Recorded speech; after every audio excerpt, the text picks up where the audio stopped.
Allô, allô, bienvenue à Maman d'aujourd'hui. Aujourd'hui, c'est l'épisode numéro 19, petit épisode en solo.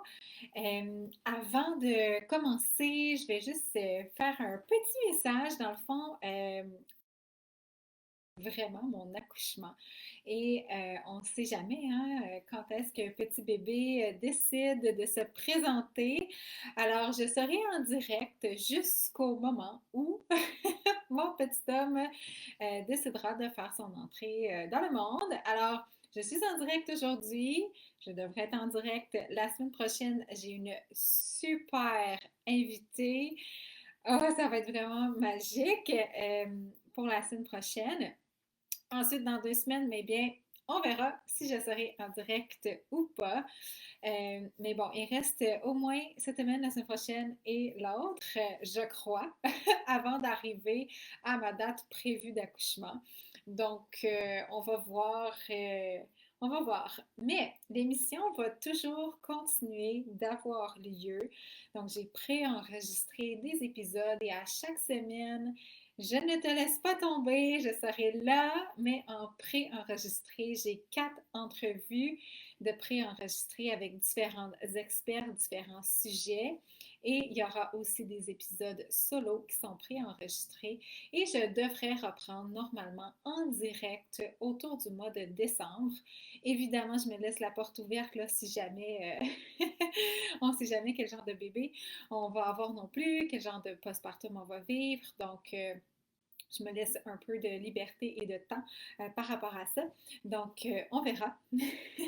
Mais normalement, j'ai du contenu prévu jusqu'au mois de décembre en préenregistré et je devrais revenir en direct à ce moment-là. Donc, il y aura toujours un épisode de Maman d'aujourd'hui partagé le mardi à midi, soit sans crainte, soit présente au rendez-vous et moi, je serai présente pour répondre aux questions, aux commentaires sous les vidéos, évidemment. Parce qu'on a le temps quand même, souvent en post-natal, de regarder ce qui se passe sur les médias sociaux. Donc, je ne vais pas juste disparaître complètement de la map. Ceci étant dit, alors je suis en direct aujourd'hui pour l'épisode 19. Si tu es là en direct avec moi, dis-moi un petit coucou. Si tu te connectes en replay, dis-moi allô en replay. Aujourd'hui, je voulais te parler des bienfaits d'être active pendant la grossesse. Donc, si tu es enceinte, si tu connais des femmes enceintes autour de toi, c'est un épisode pour les futures mamans. Donc, je vais embarquer maintenant dans le vif du sujet. C'est quoi les bienfaits? Pourquoi on devrait mettre l'activité physique à son horaire pendant la grossesse? Donc, avant, dans le fond, juste un petit petite mise en contexte. Avant, on recommandait surtout aux femmes enceintes de se reposer, de ne pas être trop actives, de ne pas en faire trop, parce qu'on n'avait pas les connaissances encore à ce moment-là. Et on pensait que ça pouvait être risqué pour le bébé d'être, si la maman était active physiquement. Donc, si elle faisait un sport ou une activité physique de façon soutenue, on avait peur pour le bébé. Maintenant, la science nous dit que c'est vraiment, en fait, c'est l'inverse dont on devrait se méfier. C'est la sédentarité de la femme enceinte qui amène souvent plus de risques de risques, comme par exemple, là, on pourrait augmenter nos chances d'avoir du diabète gestationnel, on pourrait avoir de l'hypertension artérielle, on pourrait avoir des douleurs au dos, de la prééclampsie. Donc, le fait d'être sédentaire, d'être inactive pendant la grossesse peut entraîner certaines complications. Certaines complications, j'aime pas le mot complication, là, c'est plus le risque de développer certains petits troubles de santé qui rendent la grossesse un peu moins agréable, si on veut. Évidemment, là, c'est important de mettre un bémol. Je sais qu'il y a certaines futures mamans qui sont alitées, qui ne peuvent pas, que c'est vraiment contre-indiqué. Donc, oui, il y a des contre-indications relatives et des contre-indications absolues à la pratique d'activité physique. C'est important d'être au courant de ces contre-indications-là quand même et aussi de toujours communiquer avec son médecin, sa sage-femme, pour savoir si c'est correct pour nous de continuer. Puis on peut se fier aussi à notre corps. Si on se sent bien quand on fait notre activité physique, pourquoi s'en priver? Est-ce que, en même temps, je réponds à la question, est-ce que c'est un bon moment pour commencer? Donc, si moi j'étais sédentaire avant d'être enceinte, souvent, qu'est-ce qu'on recommandait avant? C'est d'éviter de commencer une nouvelle activité pendant la grossesse, de plutôt attendre après. Maintenant, c'est l'inverse. On recommande au contraire. On sait maintenant que c'est un bon moment pendant la grossesse pour commencer à être active. Évidemment, on ne va pas recommander n'importe quelle sorte d'activité physique. Je n'irais peut-être pas commencer par du CrossFit si on n'en a jamais fait. De commencer le CrossFit enceinte, peut-être pas. Même chose, par exemple, pour la course à pied, qui a beaucoup d'impact. C'est peut-être pas le meilleur moment là, pendant la grossesse pour commencer cette activité-là. Mais il y a une panoplie d'activités physiques différentes pour lesquelles on peut opter, qu'on peut commencer, que c'est en douceur, que c'est en respect du corps. C'est toujours le mot d'ordre, hein? Écoute du corps, douceur, respect, adapté, très, très, très important pendant la grossesse. Donc, il y a moyen de trouver des activités physiques qui vont nous convenir pendant la grossesse et qui vont nous apporter plus de bienfaits que de risques. En fait, là, ça aussi, je trouve important de le mentionner, il n'y a pas de risque. Souvent, il y a une crainte au niveau des futures mamans que l'activité physique pourrait créer une fausse couche et en fait, non.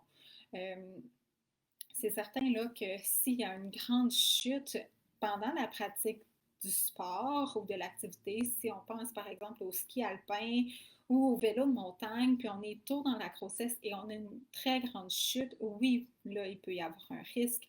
Mais de pratiquer, par exemple, la course à pied dans son premier trimestre, qu'il y ait de l'impact, non, ce n'est pas un risque de faire une fausse couche. Donc, je trouvais ça important de le mentionner quand même aussi parce que certaines mamans vont juste arrêter d'être actives par crainte d'avoir une fausse couche.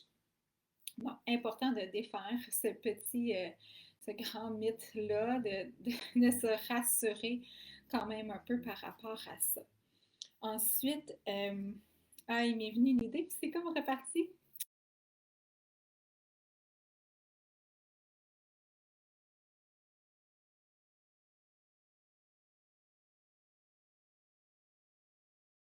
Dans les recommandations, dans le Mieux Vivre, Santé Canada, qu'est-ce qu'on recommande pour les femmes enceintes? C'est 150 minutes d'activité physique d'intensité modérée par semaine.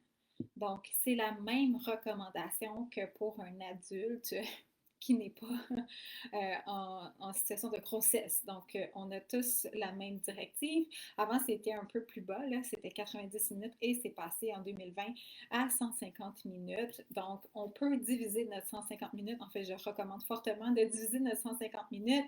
Ça peut être des 15 minutes à la fois, des 30 minutes. Ça n'a pas besoin d'être long. Et l'intensité qu'on recherche, c'est une intensité qui est modérée. Donc, souvent, moi, c'est ce que j'appelle sur une échelle de 1 à 10, 10 étant très intense, 1 étant extrêmement facile. On recherche un 6 à 8 de perception d'effort. Okay? Donc, c'est ça l'intensité qu'on recherche. Perception d'effort, très important ici. On ajuste en fonction de la journée. Si on a fait de l'insomnie toute la nuit, c'est certain que notre perception d'effort sera différente pour une activité qu'on a fait la veille. On va peut-être trouver que c'est un 8 sur 10, puis la veille, c'était un 6. Donc, on s'adapte avec la perception de l'effort aujourd'hui, dans le moment présent. Très important. Donc, c'est quoi les bienfaits? Pourquoi on devrait être active pendant la grossesse? Eh bien, ne serait-ce que pour maintenir ta condition physique, autant du point de vue cardiovasculaire que musculaire. Quand il y a un relâchement au niveau musculaire, bien, ça va entraîner, déjà que la grossesse entraîne des changements posturaux, si en plus on arrête de faire notre activité physique, notre musculation par exemple, eh bien là, la dégringolade peut être encore plus grande. Et ça fait en sorte que le jour de l'accouchement, on va arriver au jour de l'accouchement en moins bonne condition physique que quand on est devenu enceinte. Donc, on veut, pour notre grand événement, l'accouchement, on veut être en forme. on veut se sentir forte, on veut se sentir endurante, parce que si on y pense comme un marathon, par exemple, bien, ça prend une bonne préparation physique pour un marathon. On veut avoir une certaine préparation physique pour notre accouchement aussi. Puis encore une fois, hein, le but, c'est pas de mettre de la culpabilité. Il y a des mamans qui ne pourront pas être actives ou tu sais, ça va être contre-indiqué pour elles, puis c'est correct, c'est ce que leur corps a besoin, c'est ce que leur bébé a besoin, et on écoute ça à tout prix. Mon objectif n'est aucunement de culpabiliser personne, mais au contraire, plutôt d'encourager celles qui hésitent, donc qui ont envie d'en faire, mais qui ne sont pas certaines, puis des fois, ou de juste, donc c'est vraiment pas de la culpabilité, ok? C'est de l'inspiration, de la motivation que je cherche à apporter ici.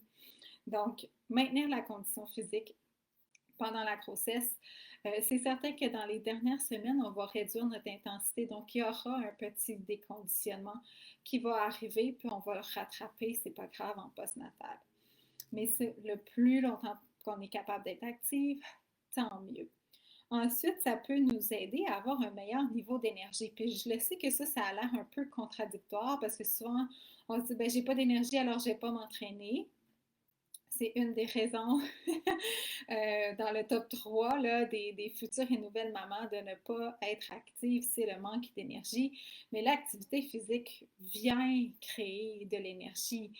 Ça nous permet de respirer, ça nous permet de libérer des tensions et souvent, ça va nous donner un petit boost d'énergie. Par contre, si tu fais tes séances d'entraînement et que tu finis ta journée plus brûlée que énergisée, peut-être que ton activité physique est trop intense et qu'on doit adapter l'intensité de l'activité pour le moment de la grossesse. Donc, il faut toujours être en adaptation. Hein. C'est vraiment ça la grossesse. C'est une grande phase d'adaptation, puis ça se poursuit avec le bébé après. Ensuite, ça va permettre, donc j'ai dit, bon, ça va nous permettre d'être plus en forme, d'avoir une meilleure condition physique le jour de l'accouchement, ce qui fait en sorte qu'on pourrait accoucher de façon plus optimale. C'est pas garanti, hein?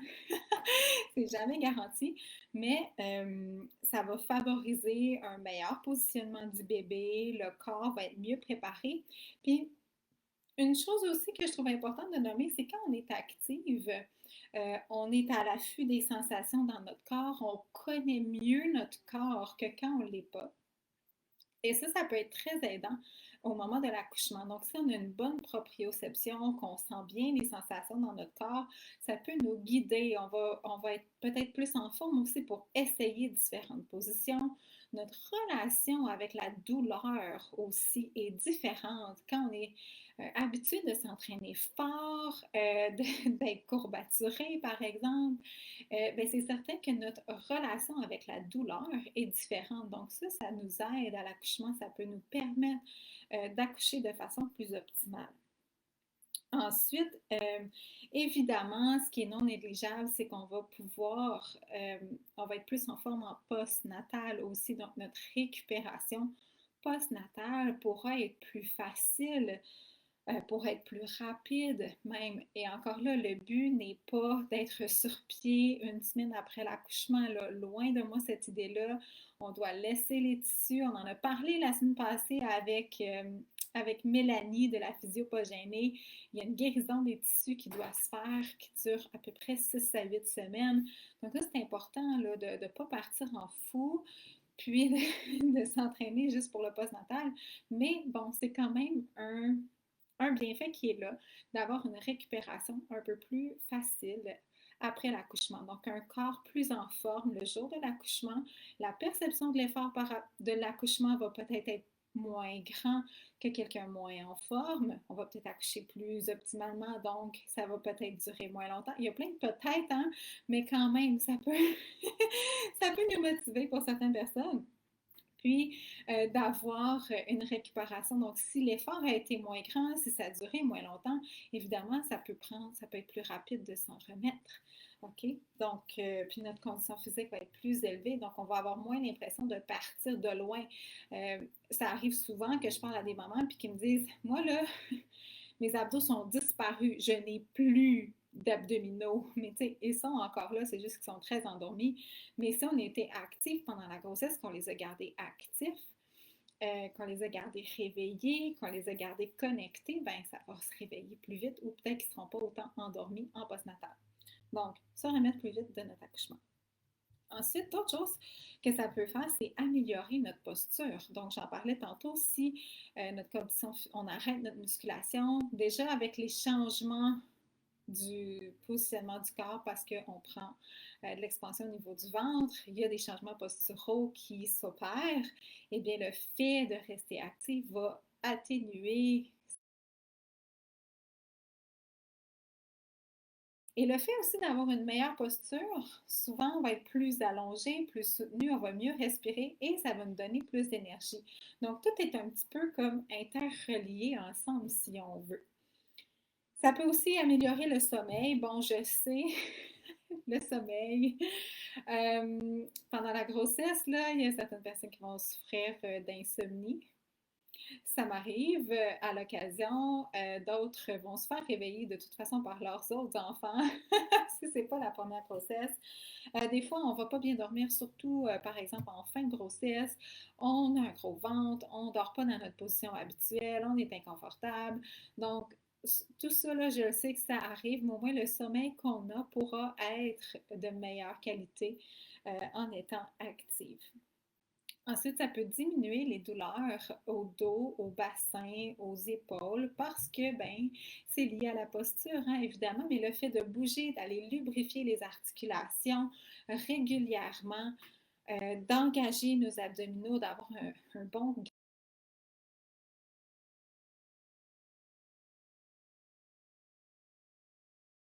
moins de douleur.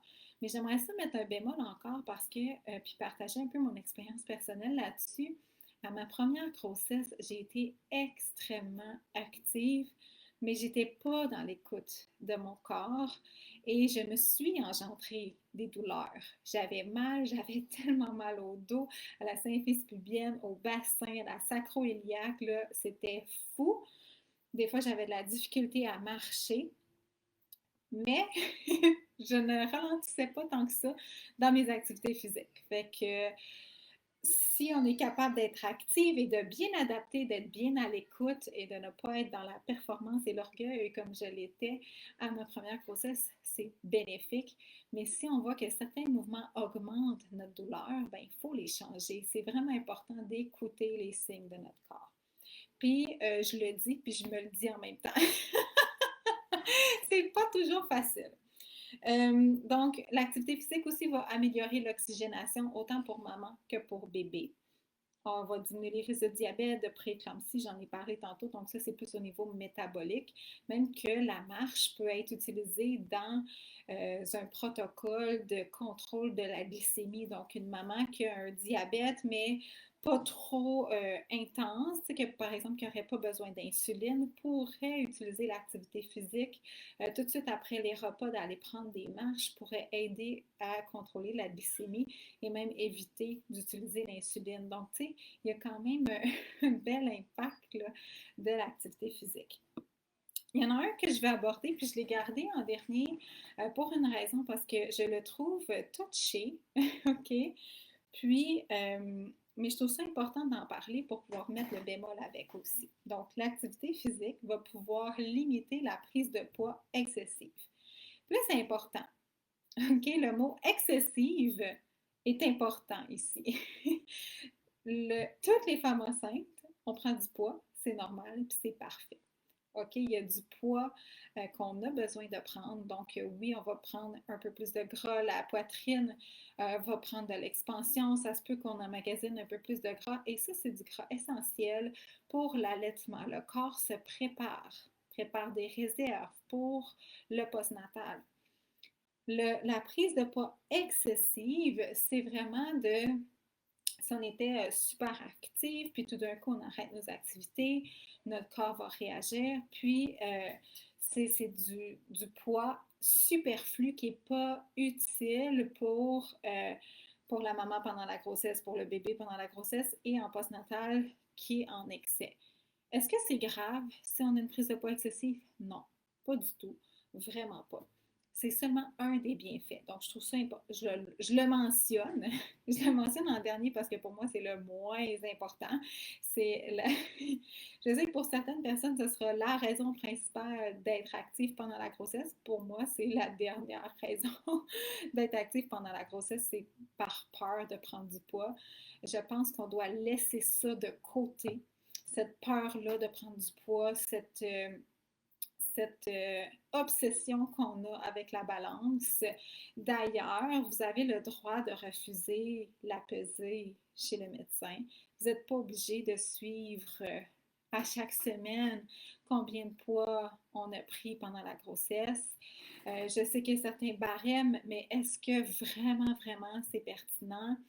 Pas nécessairement. Donc, moi, je ne suis pas pour la prise de poids à chaque rendez-vous, puis de vraiment focusser là-dessus. Ça peut mettre un stress inutile sur la maman. Puis le stress, c'est pas bon. Je pense que le stress va être pire que la prise de poids au final. Donc, c'est pour ça que pour moi, c'est la dernière raison que je nomme. Puis j'ai toujours un petit malaise, on dirait, en même temps de le nommer. Je trouve ça important de faire le bémol. Euh, on ne s'entraîne pas parce qu'on n'aime pas notre corps. Puis ça, je le mentionne souvent. On s'entraîne par amour pour notre machine, par amour pour notre corps, parce que ça nous donne de l'énergie, ça nous, tu sais, tous les autres bienfaits sont tellement plus importants pour moi dans une optique de santé globale que le poids. OK? Mais bon, c'est sûr que si on a une prise de poids excessive, eh bien parfois ça va nous engendrer des douleurs qu'on n'aurait pas eues si on n'avait pas eu autant de prise de poids. Ça peut entraîner des problèmes de santé, comme ça peut ne pas en entraîner, OK? Donc vraiment là, je parle d'excès. Bon, je pense que je me suis assez justifiée. J'espère que mon message passe bien. C'est vraiment important pour moi ça parce que je ne veux pas qu'on pense que je suis dans le poids parce que je ne le suis pas. Là. C'est vraiment pas pour culpabiliser quelqu'un d'avoir pris du poids, bien au contraire. Donc voilà. Il y a peut-être même il y a un dernier bienfait que j'aimerais mentionner aussi qui est en lien avec le pouvoir personnel. Donc, le fait d'être active peut nous donner confiance en nous, OK? Confiance en nos capacités, confiance en notre corps. Donc, quand on connaît bien notre corps, qu'on teste un peu nos limites, qu'on adapte, qu'on apprend à écouter notre corps, je pense que ça peut vraiment nous aider aussi pour l'accouchement et pour la période postnatale. Parce que à l'accouchement, ça demande une grande connexion avec son corps de mettre un bébé au monde. Donc, plus on va avoir cette connexion-là, plus aussi on a confiance en nous, plus on va être capable de faire respecter ce qu'on veut pour notre accouchement. Ça, c'est un sujet que je vais aborder aussi en octobre avec une invitée, les droits, les droits, l'empuissancement et tout ça des femmes enceintes. Ça va être vraiment un épisode intéressant. Mais je trouve ça important qu'on reprenne notre pouvoir de femme. On sait enfanter. Les animaux ont leurs enfants, puis ont leurs bébés, puis on leur dit pas comment faire. Nous, on fabrique un bébé, puis on nous dit pas comment faire. Ça se fait tout seul. L'accouchement, c'est un mécanisme aussi physiologique et je pense qu'on a le droit de reprendre notre pouvoir, de reprendre confiance en notre corps et l'activité physique peut être un moyen de reconnecter avec notre pouvoir personnel et avec notre confiance en nous, puis avec notre corps. Donc, c'est un bienfait quand même important, ça, je pense, de mentionner que je vais mettre probablement de plus en plus de l'avant aussi parce que vraiment, je pense que ça peut faire une grande différence pour comment on vit le fameux jour de la rencontre de notre bébé, notre accouchement. Donc voilà, si on est capable de faire face à notre accouchement avec confiance en notre corps, confiance en nous, l'activité physique peut nous aider à, à augmenter cette confiance-là qu'on a finalement. Et ça, c'est qu'on soit enceinte ou pas. Hein? L'activité physique a ce bienfait-là d'augmenter la confiance et l'estime de soi. C'est prouvé là, dans la science. Donc, c'est un des bienfaits qui est là.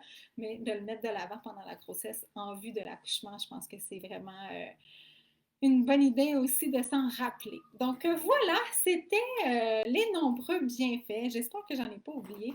Il y en a tellement de bienfaits d'être active pendant la grossesse, mais il faut être active en étant à l'écoute, en se faisant du bien, en adaptant nos activités. Donc, si tu cherches des activités physiques adaptées, n'oublie pas qu'il y a la plateforme Mon Espace MamaFit qui est disponible maintenant en tout temps.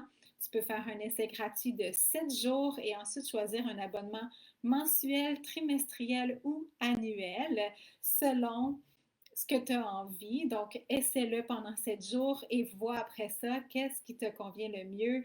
Il y a 3 types d'entraînements différents, que tu aimes le cardio, que tu aimes la musculation, que tu aimes plus des choses en douceur, respiration, posturale. Si tu es une adepte de pilates ou de yoga, j'ai des cours de mobilité qui s'y apparentent énormément.